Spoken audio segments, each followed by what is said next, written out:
Since the dawn of humanity, we have looked to the stars and asked the biggest questions imaginable. What is the ultimate fate of our universe? Today we are closer than ever to an answer, but a profound cosmic mystery has deepened. For over a century, we have known the universe is expanding. Galaxies are rushing away from each other like raisins in a rising loaf of bread. But the critical question has always been, how fast? The speed of this expansion holds the key to our cosmic destiny. For decades, the Hubble Space Telescope has been our primary yardstick. Astronomers, led by Nobel laureate Adam Rees, used it to measure the expansion rate by observing special stars called Cepheid variables. These stars act as perfect cosmic mile markers. They pulse at a rate directly tied to their true brightness. By measuring them, scientists calculated a precise speed for our modern universe. But this created a puzzle. The expansion rate measured by Hubble was consistently faster than the rate predicted from studying the early universe, the faint afterglow of the Big Bang. Was this Hubble tension a real feature of the cosmos, or just a measurement error? To solve it, we called in the ultimate arbiter, the James Webb Space Telescope. With its razor-sharp infrared vision, Webb can peer through cosmic dust and isolate these stars with breathtaking clarity. If Hubble's data was flawed, Webb would prove it. The team pointed Webb at the same mile markers Hubble had studied. The result was stunning. Webb found no errors. It confirmed Hubble's data with even greater confidence. The measurements were right all along. As Adam Rees stated, with measurement errors ruled out, what remains is the, quote, real and exciting possibility that we have misunderstood the universe. So what does this mean? It means the Hubble tension is real. Our standard model of cosmology appears to be missing something, perhaps a strange form of early dark energy, or some other new physics that changed cosmic history. This brings us to the final question. What is our ultimate fate? The faster-than-expected expansion points toward a dramatic and lonely end, a scenario known as the Big Freeze or the Big Rip. In this future, the accelerating expansion will never stop. Galaxies will be pulled so far apart they will vanish from each other's sight. Stars will burn out.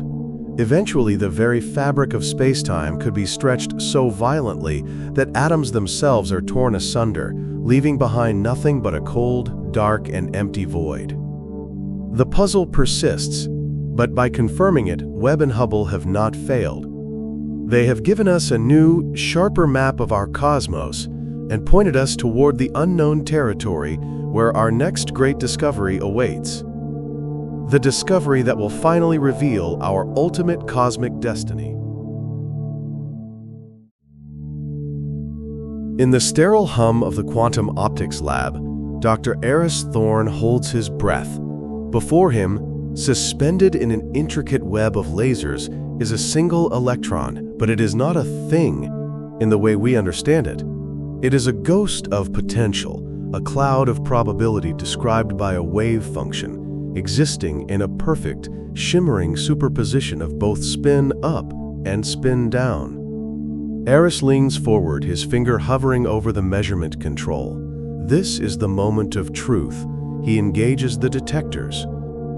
For a trillionth of a second, reality hangs in the balance. Then it happens. The wave function collapses. The ghostly cloud snaps into a single, definite reality. On his monitor, a data point appears.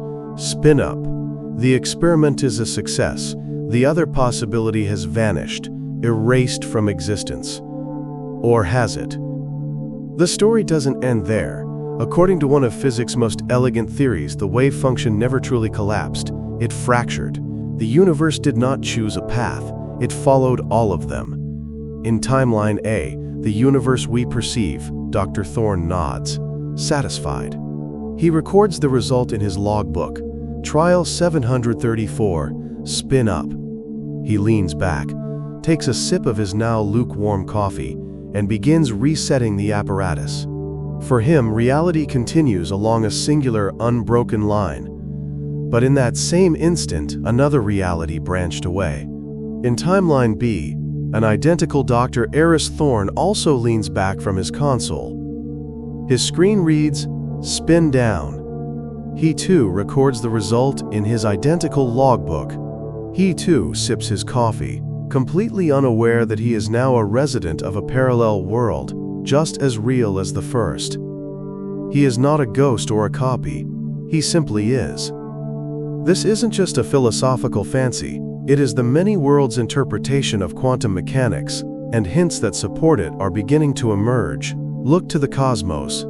Astronomers face the Hubble Tension, a profound mystery where the universe is expanding faster today than our models, based on its early history predict. Some speculative theories suggest this could be a subtle gravitational tug from a neighboring universe in the grander multiverse.